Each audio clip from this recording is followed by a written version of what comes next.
Welcome to The New Norm. I'm Steve Norman. Every once in a while, I forget that God can be trusted in a new crisis. If you're at all like me, there have been times where you could look in the rearview mirror of life and see that God has been faithful time and time and time again. You've got more evidence than you need. But when push comes to shove, a new trial or a new temptation or a new turmoil will pop up on the horizon, and you'll struggle to remember that God can be faithful again.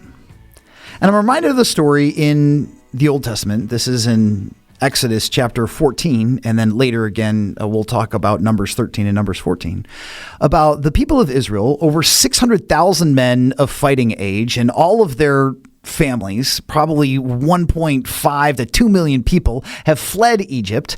And in an act of faith, they follow where God is leading, and then they get to this impossible situation. They're pinned between a pursuing Egyptian army and the Red Sea. And God does an amazing thing. Not only does he open up the sea so that they can walk across on dry land, he keeps the Egyptians in the dark because it's night, but then allows the Israelites to be under the bright light.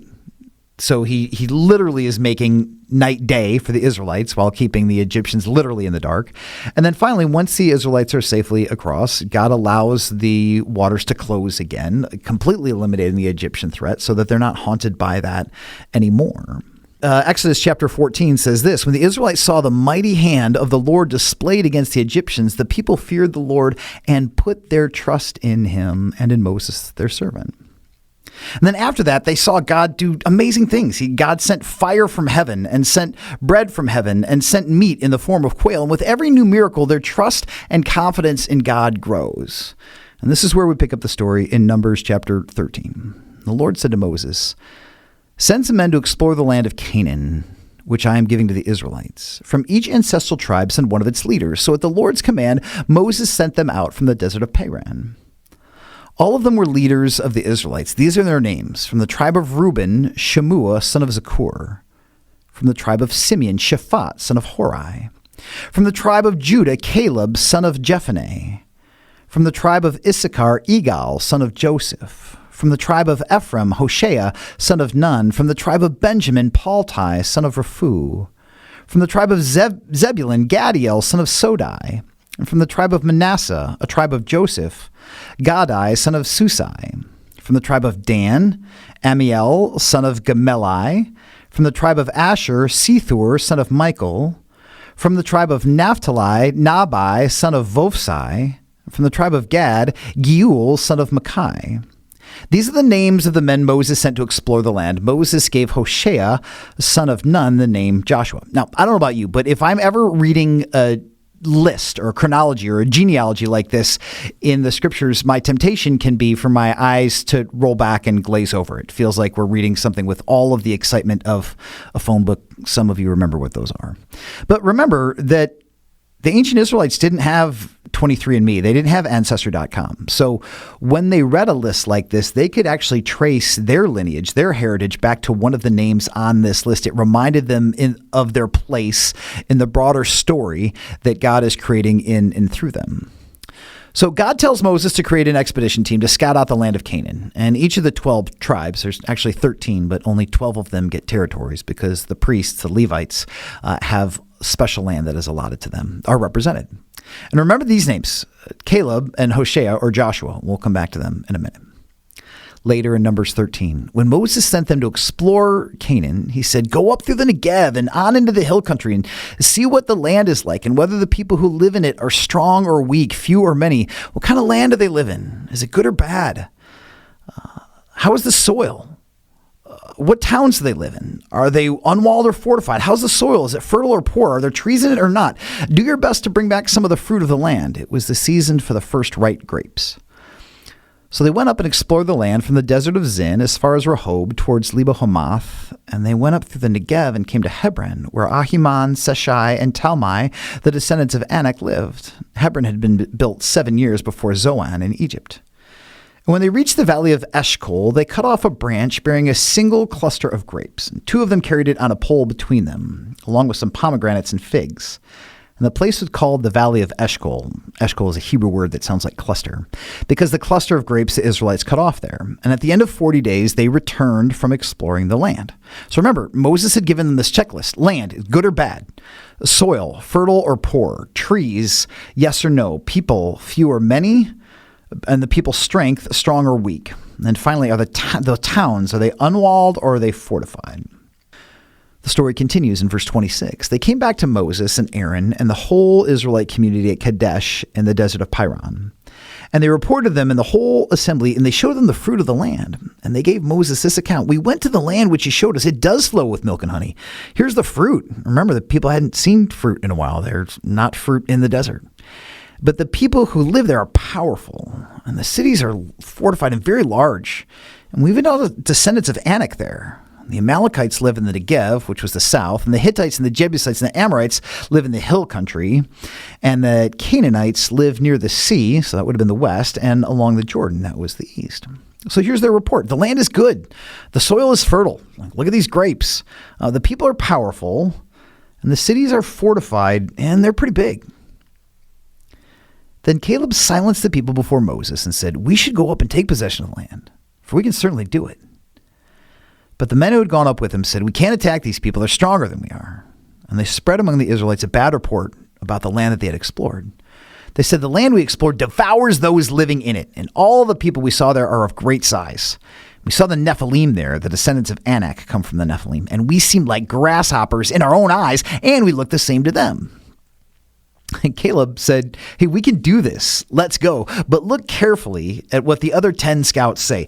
In their report, they shift from facts to story.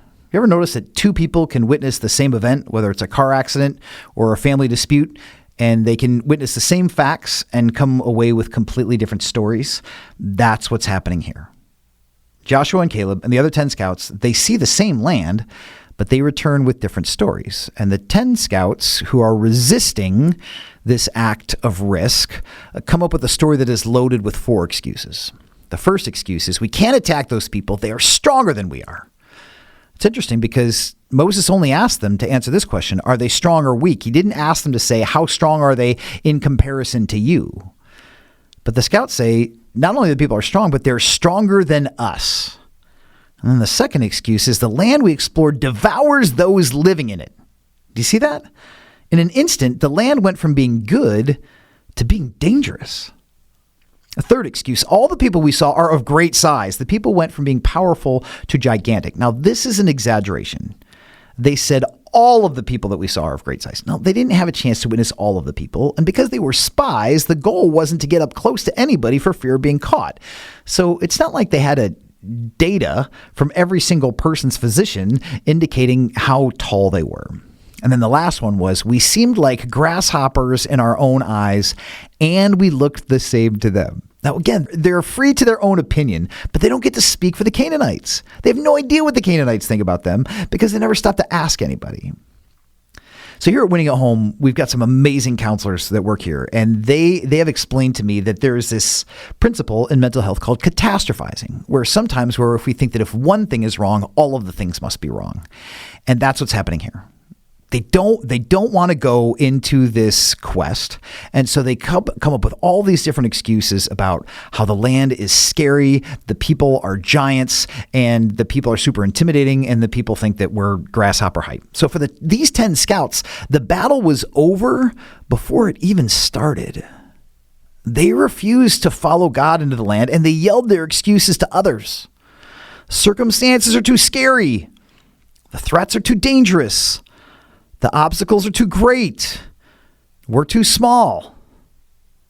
What's the one variable that's missing from their equation? God.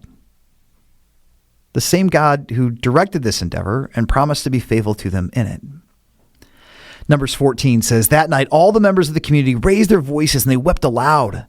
All the Israelites grumbled against Moses and Aaron, and the whole assembly said to them, if only we died in Egypt or in this wilderness. Why is the Lord bringing us to this land only to let us fall by the sword? Our wives and children will be taken as plunder. Wouldn't it be better for us to go back to Egypt? And they said to each other, we should choose a leader and go back to Egypt. Look at the progression. The people went from the land is good to the Canaanites are scary to the land is dangerous to let's go back. Let's go back. I don't know if you've ever had the misfortune of being a part of a relationship that wasn't particularly healthy. And maybe your friends and your family kept trying to tell you that this romantic entanglement that you were in wasn't healthy, wasn't mature, and was not going to end well for you. But you ignored. You ignored all of the warning signs and all the advice that was given to you. And you created some great memories with this person, and you captured them on a camera, and you put them on your feed, and you've got these moments, even though there's this undercurrent of unhealth or dysfunction. And maybe over time, the thing blew up, and you were able to look back in the rearview mirror and say, you know what? Everybody that was trying to help me was right. It wasn't healthy. Even though there were some good memories, the overall tone was something that wasn't good. And maybe you moved on, and maybe you got into a new relationship, or maybe you even got married. And then a season into that new relationship, maybe things got a little bit wobbly. The honeymoon period was over. Maybe you had your first big fight, or maybe you had a season of frustration, or maybe you felt like you had one particular need that wasn't getting met. And maybe either in your mind or on your social media feed, a memory from that first old toxic relationship popped up on your brain. And for a split second, part of you thought, maybe I should go back. Like those are the good old days. And there's a part of you that forgot everything that made you leave that relationship. But the first sign of discomfort in a new relationship made you think of retreating and returning to something that in your gut knew was never good for you. But for a moment, were tempted to think that something that was unhealthy was better than what you were in. That's where the Israelites are. They're like, well, yeah, we were in chains in Egypt, but at least we were safe. And if we're not careful, we will surrender our autonomy and our freedom in the name of comfort and security, even if it means missing out on something beautiful that God has for us. See, Joshua and Caleb, when they heard this plan from the people, that the temptation to retreat, it says that they were so upset they tore their clothes, which in Hebrew culture would have been an expression of grief and distress. And they said to the entire Israelite assembly, the land we passed through and explored, it's exceedingly good. And if the Lord is pleased with us, he'll lead us into that land, the land flowing with milk and honey, and will give it to us. Only do not rebel against the Lord, and don't be afraid of the people of the land, because we will devour them. Their protection is gone. But the Lord is with us. Don't be afraid of them. Listen to Joshua and Caleb's report. The land is exceedingly good. And if the Lord is pleased, he will lead us into it and give that land to us. So don't be afraid of the people. They're not going to devour us. We're going to devour them. And then finally, their anchoring statement is, the Lord is with us. The Lord said to Moses and Aaron, this is verse 26, how long will this wicked community grumble against me? I've heard the complaints of these grumbling Israelites. So tell them, as surely as I live, declares the Lord, I will do to you the very thing I heard you say. In this wilderness, your bodies will fall. Every one of you 20 years old or more who was counted in the census and who has grumbled against me. Not one of you will enter the land I swore with uplifted hand to make your home, except Caleb, son of Jephunneh, and Joshua, son of Nun. And as for your children that you said would be taken as plunder, I will bring them in to enjoy the land that you have rejected. But as for you, your bodies will fall in this wilderness. Your children will be shepherds here for 40 years, suffering for your unfaithfulness, until the last of your bodies lies in the wilderness. For 40 years, 1 year for each of the 40 days you explore the land, you will suffer for your sins, and you'll know what it's like to have me against you. Listen to what God is saying to them. He goes, you're trying to use your children's welfare and safety as a smokescreen to say no to this call. But the truth is, not only will your children survive this, they will thrive. They'll flourish. I trust them to do what you won't, which is to step boldly into the future that I have for them. So the men Moses had sent to explore the land, who returned and made the whole community grumble against him by spreading a bad report about it. These men who were responsible for spreading the bad report about the land were struck down and died of a plague before the Lord. Of the men who went to explore the land, only Joshua and Caleb survived. So think about that. Shemua, Shaphat, Egal, Paltai, Gadiel, Gadai, Amiel, Sethur, Nabai, and Giul, all dead. For spreading a bad report about the land? No, for spreading a bad report about the Lord, for diminishing his character, his power, and his faithfulness. Let me ask you a question. Do you know anybody in your sphere by the name of Joshua or anybody by Caleb? Do you know Josh? Do you know Caleb? My guess is a lot of you do. It's a name that's legacy speaks faithfulness and wholehearted surrender. But what about a Amiel or a Egal or a Giul? Probably not. Their names are buried in obscurity because they represented a path of resistance and rebellion. So what lessons did we learn from Caleb and Joshua? I think we learned about their willingness to trust God wholeheartedly. They trust God's power. In Numbers 14, the Lord had said to Moses, "How long will these people treat me with contempt? How long will they refuse to believe in me in spite of all the signs I have performed against them?" See, Caleb and Joshua have seen God move in the past against their enemies, like the Egyptians, and they have every confidence to believe that he will move against their future enemies, the Canaanites. And when you read the rest of the story, God does exactly that. He parts the Jordan, and he gives supernatural intervention that allow the walls, the defenses of the city of Jericho to collapse. So if you're in a situation where you were struggling to trust God, I want you to look back. I want you to make a list of all of the different times and ways and scenarios that God showed up for you, that God was faithful, that God was gracious, and that God was kind. Every once in a while, I'll see a commercial on TV that talks about a financial services company. And usually there's a little bit of legalese. There's a fine print at the very end of the ad. And a voice will usually say kind of quickly, hey, just so you know, past performance is not an indicator of future results. I want to remind you that the scriptures teach us that with God, past performance is always an indicator of future results. And because Joshua and Caleb believe this, they trust God's power for the moment at hand. And they also trust God's presence. In Numbers 14:9, it says, "Don't be afraid of the people of the land. Their protection is gone, but the Lord is with us." The Lord is with us. They literally have the Ark of the Covenant with them. If you go to Jerusalem today, you can still visit the Western Wall or the Temple Mount, and there will be signs at the entrance to that plaza that says, "This is where the divine presence rests." There's a faith tradition that says, like, God has an address and it's right here. God has GPS coordinates where he has touched earth, and this dirt, these bricks are holier than any other dirt or bricks that you might have access to. But the Gospels teach us that when Jesus died, the curtain in the temple that separated the Ark of the Covenant, or the Holy of Holies, from the rest of the temple complex was torn in two. And in that moment, we believe that the presence of God broke out. The Spirit of God broke out. And now, rather than residing in a building, we believe that Acts 2 and the rest of the New Testament teach us that God's presence rests on and dwells in people. His presence is not location specific.